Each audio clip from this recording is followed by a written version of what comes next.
beautiful valley, which was once the location of the council grounds for the strongest Indian tribes east of the Cascades, is where the United States government established Fort Walla Walla many generations ago.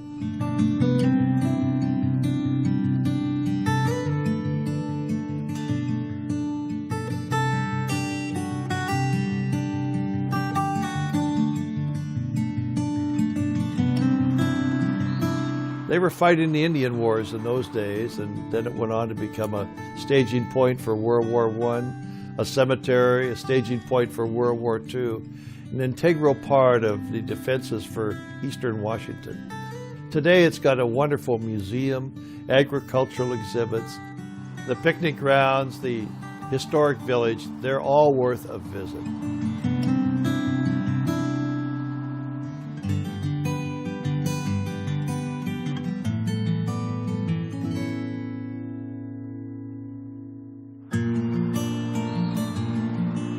Since 1856, this beautiful cemetery has been the resting place for people who defended and fought for the United States. It's still an incredible place to visit, to pay your respects and think about those who gave their lives for our country.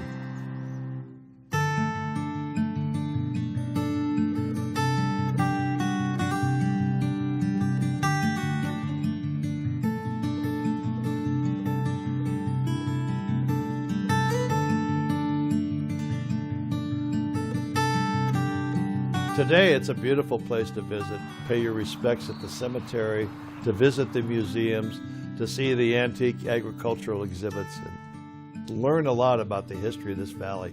I truly love this location, and it's one of my favorite places.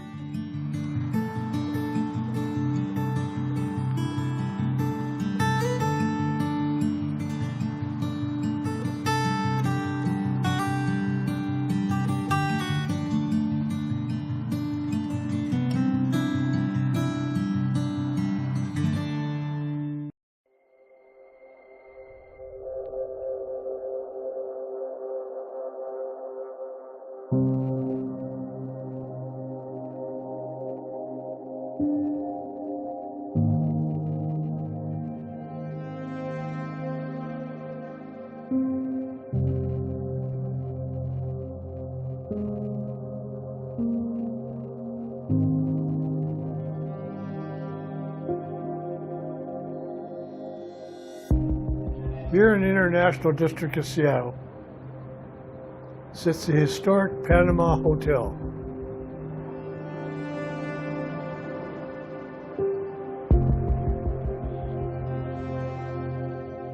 The hotel was built in the early 1900s.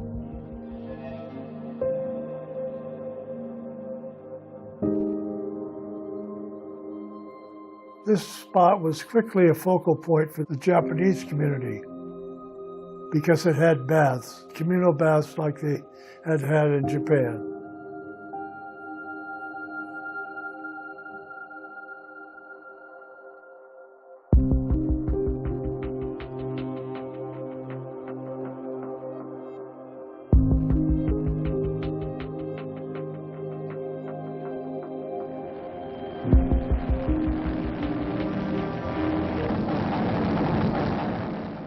Interrupt this program to bring you a special news bulletin. The Japanese have attacked Pearl Harbor, Hawaii by air, President Roosevelt has just announced.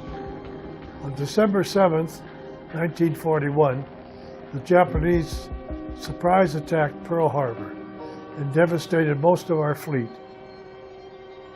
The President and the entire Congress was in total disarray as to what to do next. December 7th, 1941, a date which will live in infamy. The United States of America was suddenly and deliberately attacked by naval and air forces of the Empire of Japan. One of the things the people were demanding was removal of all Japanese.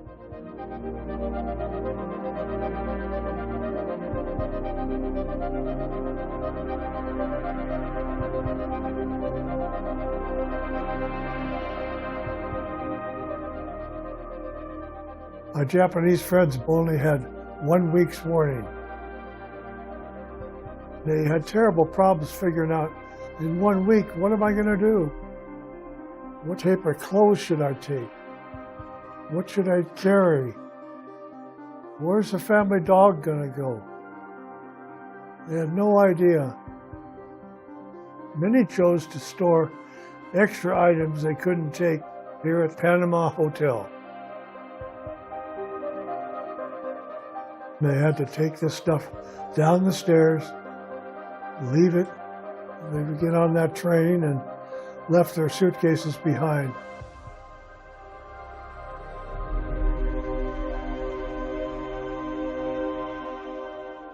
Most of those folks never came back.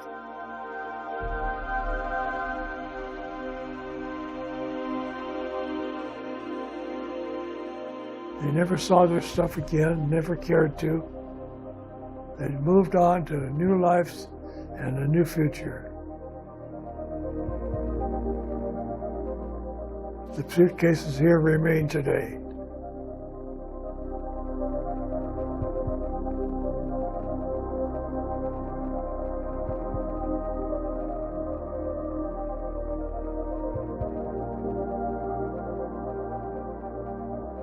Seeing these suitcases brings back so many thoughts and so many questions. What's in those suitcases? Just clothes they didn't think they'd need, or is it toys, or what might it be?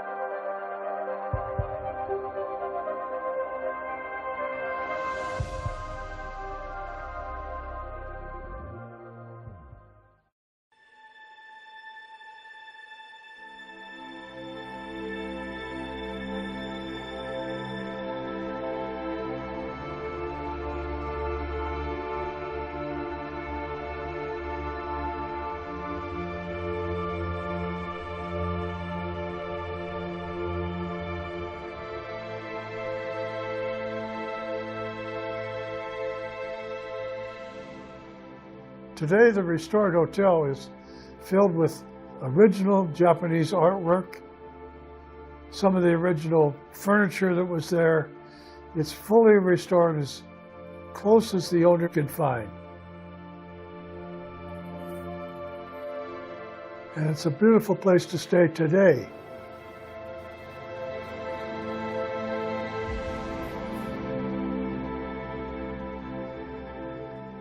It's also a place where you can see these items on display.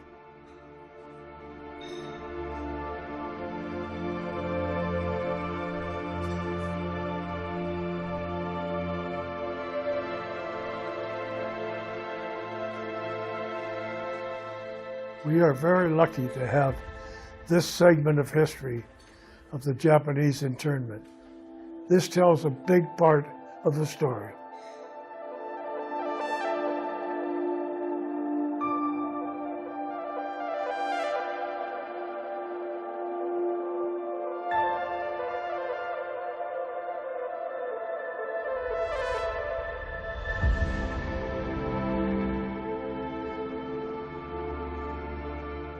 This truly is one of the most historical places in our entire state, and is certainly one of my favorite places.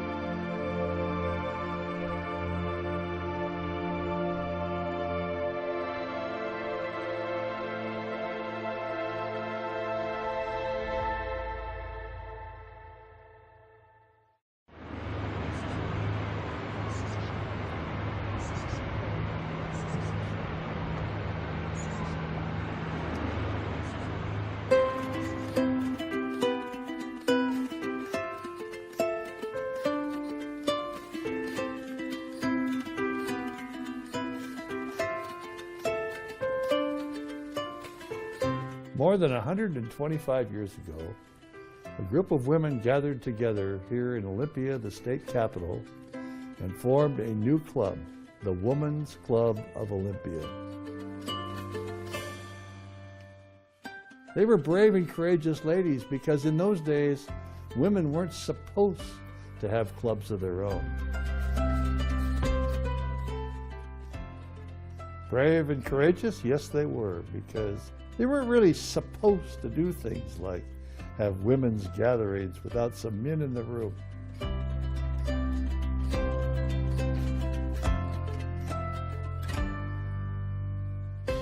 And they weren't supposed to advocate for a new library or a better community without a man's leadership.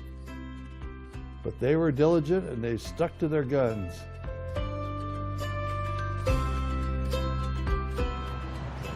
Federation Forest on the slopes of Mount Rainier is really one of the examples of the good work of this women's club and many other women's clubs around the state who gathered the funds and participated in the purchase of that land for a state park system.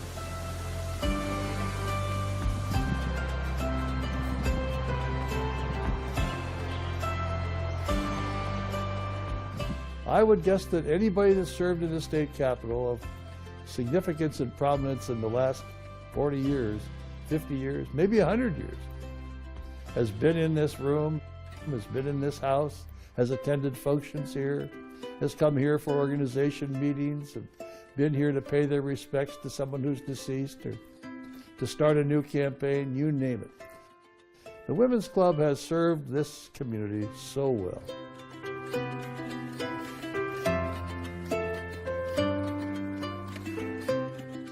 This is the Abigail Stewart House, better known as the Women's Club of Olympia, a wonderful place to gather and truly one of my favorite places.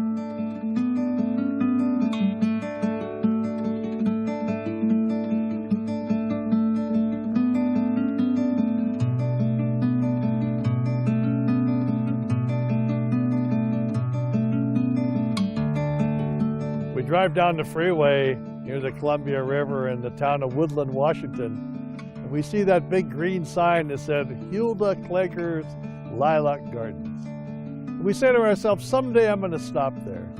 Well, I would urge you to stop. It is simply an incredible spot right on the Columbia River.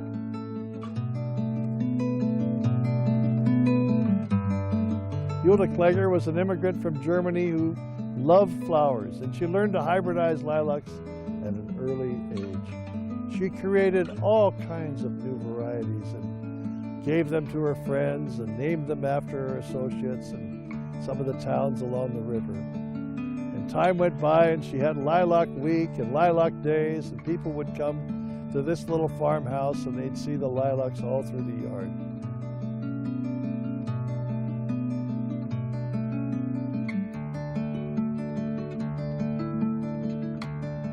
Then disaster struck.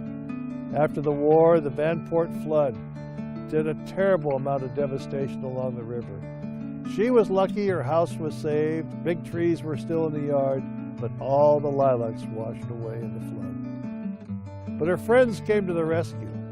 They called her up and they said, Hilda, we bought one from you 20 years ago and we're bringing it back, or we'll do a cutting for you, or we've got this variety or that variety. And she started again to create this Lilac Gardens.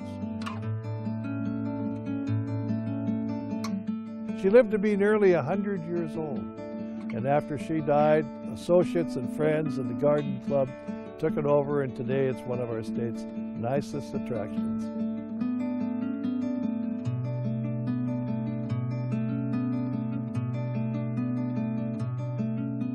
Go there when the lilacs are blooming, because It is something to see and to smell and to behold. Hulda Klager Lilac Gardens, one of my favorite places.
I wanted to thank and acknowledge the folks who are working hard here to tackle two large fires we have burning. You'll hear shortly today from Incident Commander Jeff Dimke from Team 12, who's leading the effort on Labor Mountain, and Commander Tim Sampson from Team 10, who's leading the response on Lower Sugarloaf fire. And this is just a reminder that we're into October now. And as folks in Western Washington are preparing to put up their Halloween decorations, folks here in Central Washington are still experiencing the impacts of major fires burning on the landscape. We are seeing fire season running longer in this state. This year we have more fire starts than last year and anticipate more acres burning than last year.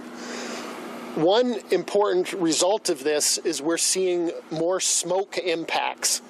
Right here in this area, last week, we had the worst air quality in the United States because of these smoke impacts. Every part of the state of Washington has been impacted by wildfire smoke this year, and it can have very serious health impacts, particularly on senior citizens, children, people with asthma or other health conditions. And it's a reminder that the impacts of wildfire are felt throughout all of Washington. Also, one of the things we want to highlight today is the importance of the funding we receive to prepare and prevent fires like this. The work we do to thin our forests, to do prescribed burns, to purchase equipment to put out fires, and to help communities prepare for the impacts of fires make a big difference. And if the legislature doesn't restore our wildfire prevention and response funding, we will see more fires, bigger fires, and higher costs to taxpayers, with more smoke impacting people's health. And we're again seeing this in eastern and western Washington. This is an all of Washington problem. So I want to thank both our first responders here in this area. I want to thank the community that's come together so well, the local fire partners, the incident command teams that are made up of folks from local, state, and federal agencies. And along those lines, it is my pleasure to turn it over to, I believe, Jeff Dimke. I think they're both coming up. You have Jeff Dimke, Incident Commander from Team 12, and Tim Sampson, Incident Command Leader from Team 10. Did I get that right? A lot of numbers to remember, so I'll turn it over to you. Thanks, Dave. Sure. Before you speak, would you mind spelling your first and last name for us? Good morning. I'm Jeff Dimke, Jeffdimke. I'm the incident commander for Northwest 12, and we're in charge of Labor Mountain Fire. Currently, we have about 1,300 firefighters employed, and that we provide supervision and oversight for. On this fire right now, we also have 567 structures or homes, residents in the evacuation level. we've burned approximately 37,239 acres. Our primary goal here is to take care of the firefighters and protect the public from the fire, and to provide leadership and oversight for those people. While we're here, we also work with the other agencies in the communities to protect the values that have been identified and at risk, and try to eliminate or minimize the impacts to those while protecting the firefighters and the public. So during this incident, if we look at the map here, we're focused on trying to keep this fire as small as we can, and with as little cost as we can also. But primary, we always try to keep public and firefighter safety number one. On this incident, we do actually have a prescribed fire unit just to the north in Camas Meadows that we would be doing this year, but given the smoke impacts and how long fire season's been running, we have not been able to do that prescribed fire. In addition, this fire is utilizing one of our community fuel break lines there in Division F down on the bottom. So that's another thing that 1168 funds pay for, along with the prescribed fire. And then also over on the kind of southeast corridor there, we have multiple projects that we found cross-fund through DNR for prescribed fire and fuel break lines on the Chelan County ownership that DNR does assist and help fund for. So 1168 helps us pay for those. We've taken a giant hit in those costs, and that's one of the reasons that all this work is so essential, because as we move forward with prescribed fire is our best tool to minimize smoke in the long run, and also maintain and try to keep the ecosystem intact. Fire has been a natural part of our ecosystem, and given our changes in climate, we're losing more and more of our acreage to catastrophic changes in fire. And so those dry site forests, especially on the east side of the Cascades, are critical for us to protect. I'll turn it over to Tim. And thank you, Jeff. So Tim Sampson, T-I-M, Sampson, S-A-M-P-S-O-N. I'm a Deputy Incident Commander for Team 10. A lot of similar messages for our side on Lower Sugarloaf. We have our base camp set up in Plain, Washington, and then we also have a forward operating base, additional resources in Aniat. We have a total of close to 1,150 personnel assigned on that side.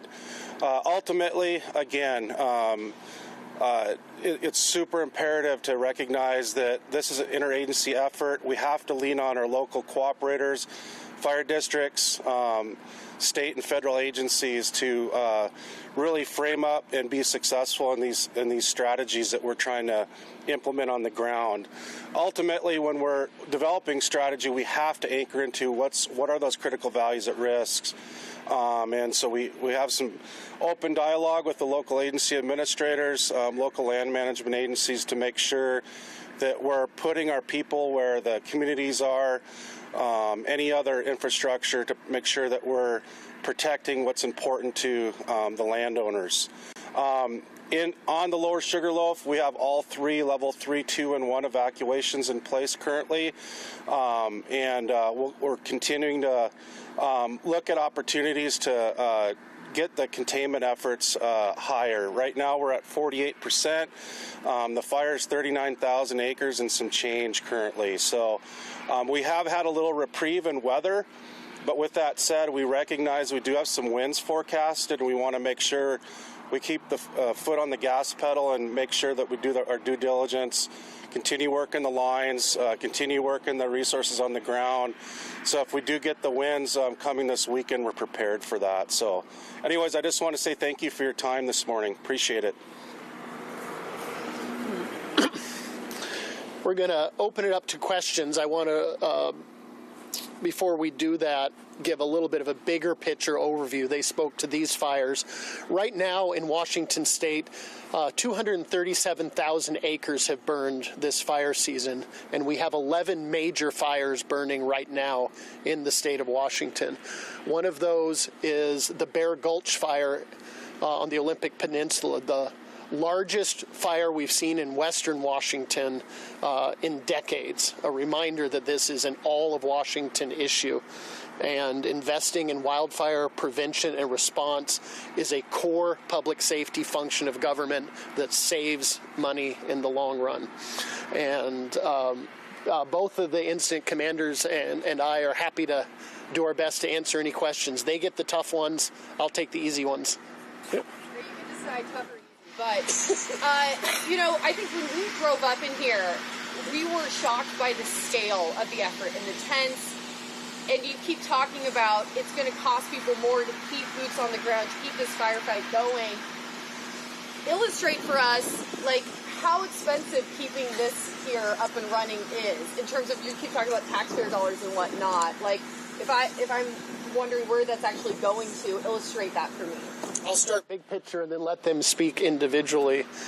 As a commissioner of public lands going through my first fire season, I have been stunned by the cost of response. When I visit fire sites, these are small cities that are created overnight. Some large fires can cost upwards of $1 million a day. If these investments in prevention and preparedness stop one or two large fires from getting out of control, they more than pay for themselves. And do it immediately. This isn't about saving money 50 years down the road. The amount the state of Washington pays in response and recovery can be reduced by investing in preparation and prevention. And so as the specific cost here, I'll turn it over to Commander. So right now we're spending a little over $1 million a day on Labor Mountain. So that includes, and we're sharing aircraft. So we have approximately 18 aircraft, helicopters, air attacks and stuff, fixed wing, that are included in that cost that we're sharing. So to stand up a camp with about 1,000 people, give or take, we're spending about $1 million a day. And so that counts all the engines, all the logistical, all the safety, all the food, the caterer, the radio systems, the supplies and demand that everything takes. So there's literally, like it was said, an entire town behind you guys that I'm looking at. And we do that, and we build these things in the span of about 24 hours. So it's to be flexible and be able to respond.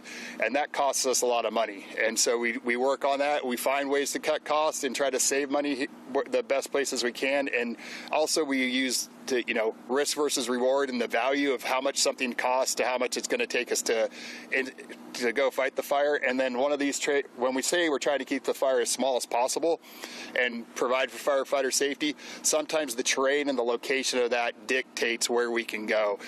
That's a glacial created area up there on Highway 97, so it's some of the most steep and inaccessible terrain in the lower 48. So that is why another reason you won't see us put any line on the north end of Labor Mountain. It is out in the wilderness, the values of risk, the broken terrain. It doesn't warrant the cost or the risk or exposure to firefighters. And I'll give it to Tim if he has. Not a lot to add, but pretty much ditto on the lower Sugarloaf side. Again, I mentioned that we also have a forward operating base in Aniat with around 350 to 400 personnel there. So there's additional costs there. But why we do that is back to managing risk, right? Making sure our ground resources, not driving an hour and a half to 2 hours in the morning to the line, right? So when we have large fire footprints, sometimes we have to have additional camps, smaller camps to bed folks, feed them, and provide all the other logistical services that they need. And so sometimes that's additional cost, but we're right around $1 million a day as well on our side. And this year, with about just shy of 1,900 fires starting this year in Washington State, our initial attack has kept about 95% of those under 10 acres. Is that the metric we use? Yep, under 10 acres. So with that many fires, you can imagine it doesn't take many of those, a large percentage of those, to break out to all of a sudden see costs skyrocket. And so again, if these prevention and preparation dollars can reduce the size of a small number of fires, they more than pay for themselves. So if I were a legislator who wanted to fund early childhood education and childcare and schools, the best way to free up money is to invest in wildfire prevention and preparation. So, yeah. Carl Nelson with the local paper right here. Hearing that, I think there's a good argument for investing in the local community here that has been, the impact on rural communities. There's a real dire need for employment here. We have a long history of putting our men and women in the woods. This sounds like music to our ears. Spending $1 million a day to put these fires out. We could be putting people to work, thinning and working in these forests right now. It seems like there would be a cost benefit to actually employing people and bringing a focus on, engaging an economic development plan that has the benefit of thinning the liability in that wood. There's also the benefit of bringing that biomass out. There's marketable products there. I think that liability turns into a resource. Is there a plan to actually explore utilizing the population, boots on the ground, to get in the woods and start reducing the risk right now for people to work? It's a great question because it highlights this is not just a financial dollar issue, it's an issue that impacts people on the costs and impact side. The impacts of wildfire aren't just dollar impacts. It can be the destruction of property, the risk of lives. Likewise, the benefits of doing this forest health and prevention work not only improve public safety, but they also improve the ecology of these forests. They bring them back to their traditional ecosystem, but they also can provide economic activity. The thinning of these forests for forest health and fuels reduction can produce wood products, either small diameter trees that can be used for cross-laminate timber or for other marketable products. And increasingly there's growing interest in using the byproducts, the slash that too often we have to just burn off. There are folks interested in generating energy from that product, and we stand ready and willing. We do have very detailed plans through our Eastern Washington Forest Health plans that speak to where, how, and when we do this work. And a lot of the work is done in partnership with local fire districts, in some cases local prescribed burn associations, and local governments. This county is very heavily public owned. There's not a lot of private land to generate tax revenue to fund public services.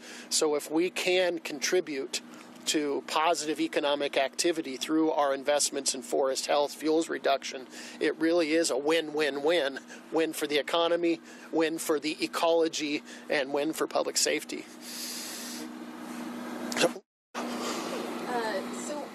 We're talking about funding, and I'm wondering sources of funding, right? Are dollars from the Climate Commitment Act bankrolling these efforts, and if not, why?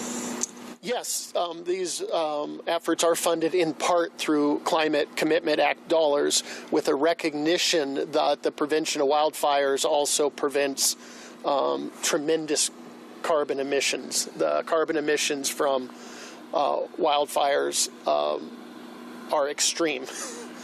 And we are asking the legislature to consider continuing to use Climate Commitment Act funds. The forecast for the revenue from the Climate Commitment Act is more positive right now than the forecast for general fund revenue. So we believe it is an appropriate source to continue to use for these purposes. But we don't, however the legislature wants to fund it, they can. We'll take it. But yeah, we believe that is an appropriate funding source. It has been used in part to fund some of the work. I'm just curious, so with the Bear Gulch fire in western Washington, got a lot of rain, they're scaling down operations because that's really just how these wildfires get knocked out, because we just wait for the season. A lot of them, yeah. A lot of them. Do you know the resources from scaling down operations from that fire will be sent to help out fires here? We're still in full swing for fire season in central Washington with the longer wildfire season. I don't know. I'll give a short answer and then let the commanders.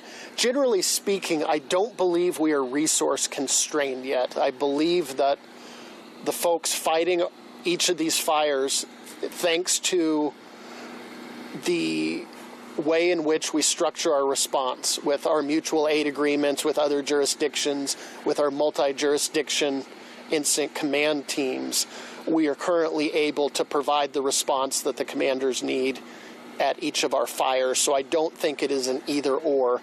But I'm speaking a little out of turn, so I don't know if either of you want to speak to that question.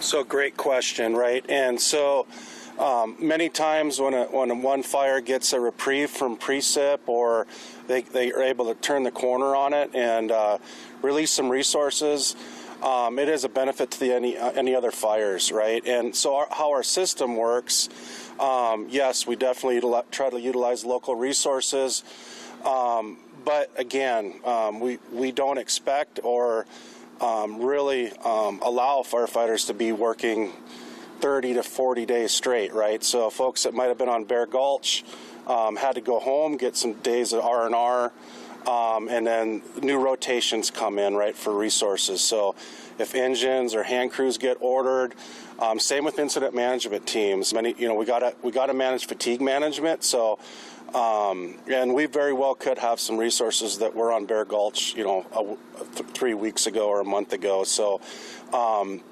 if we do have a fire that we're able to catch in IA and another fire bust out, we definitely get folks over there and help, especially the local resources. With that said, though, between Jeff's incident here and what we've got going over on Lower Sugarloaf, we're over 2,400 people, right? So many of our resources are all over the United States. We have folks from local government, of course, Washington DNR, other state agencies, and federal agencies. So recognize that the system, that's how it works, is it's a national system, but we always try to tap into the local resources first. Thanks. How's the possibility of the Labor Mountain fire reaching the Enchantments area? And if that happens, would you be in a position to fight it? Yeah. So if the Labor Mountain fire goes towards the Enchantments, there's very little, if anything, we can do in that area. There's no access, there's no egress, cost prohibitive and hazards to firefighters in there.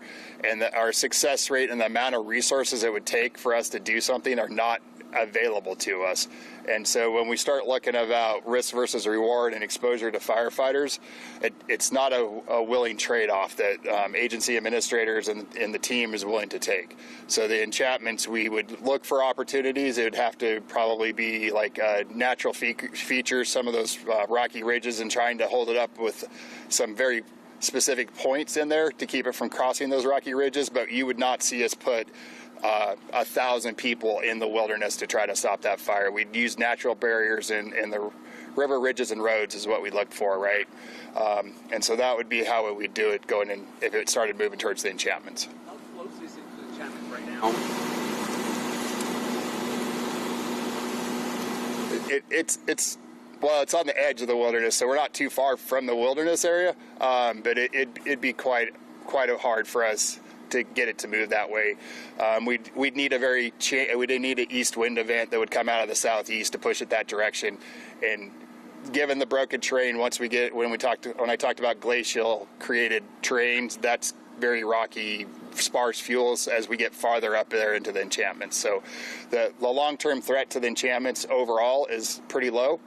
Not impossible, but not very likely. We could possibly be in the edge of the enchantments, but not damaging it. Can you speak a little bit more about the terrain? So my understanding is the Okanagan-Wenatchee Forest has one of the most rugged terrain in the entire country because of the glacial. Can you speak about, I know we have hotshot crews, so the best of the best on the ground fighting these fires.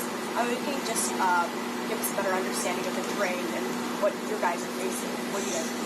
So in the nation, Alaska is the only place with more steep, remote, inaccessible terrain than the Okanagan-Wenatchee. So when we're looking at hazards to firefighters, we're looking at extraction time, snag density, access and egress, and our ability to get them off the line to critical care or advanced care within an hour, that golden hour rule.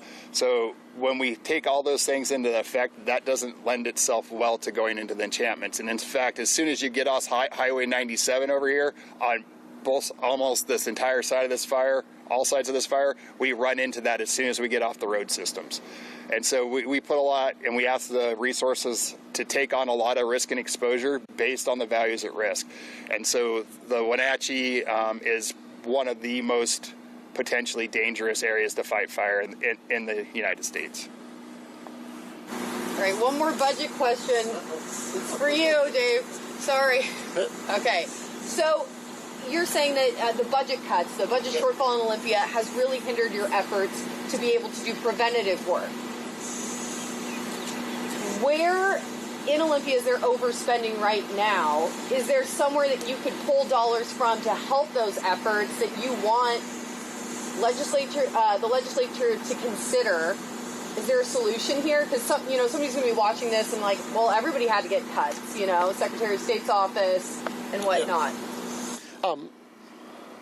I had the opportunity to serve in the legislature for over a decade, so I have a tremendous empathy for what they're going through. And I served there in the late 2000s through the Great Recession. I understand hard choices have to be made. How and where how they assemble their budget, I don't think is for me to tell them. But I can say that public safety and emergency preparedness is a core basic function of government that needs to be a base upon which everything else is built. And I also can say with great certainty that this will save them money in the long run by investing in prevention and response. I would like to see them consider dedicated funding sources, whether it's a fee or some method of generating revenue in the long term. The legislature made a commitment of $500 million, and that was $125 million a biennium for 4 biennium. And they funded it the first 2 biennium. And this last year, instead of $125 million, they cut it down to $60 million, with $40 million in the first year, only $20 million in the next year. We've not yet seen the impacts of that, fortunately, because it is last year's money that prepared for this season. So we're going to begin to see more fires, bigger fires, higher costs throughout all of Washington starting next year moving forward. And I understand that there are trade-offs when you're writing budgets. I would say the legislature has lots of tools both to generate revenue and to prioritize spending.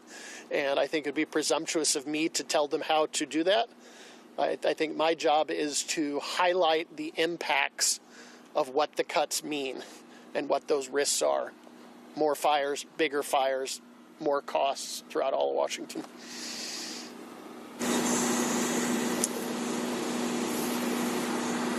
And say, thank God I'm not a legislator.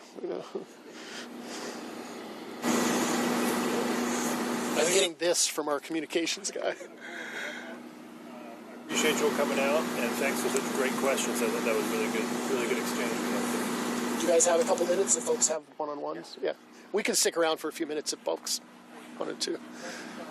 Thanks for taking the time to do this. Yeah, absolutely. I'm worried about that. Yeah, no. It sounds like a broken record. Tried to highlight the things that we've done. Yeah, that was perfect. That's very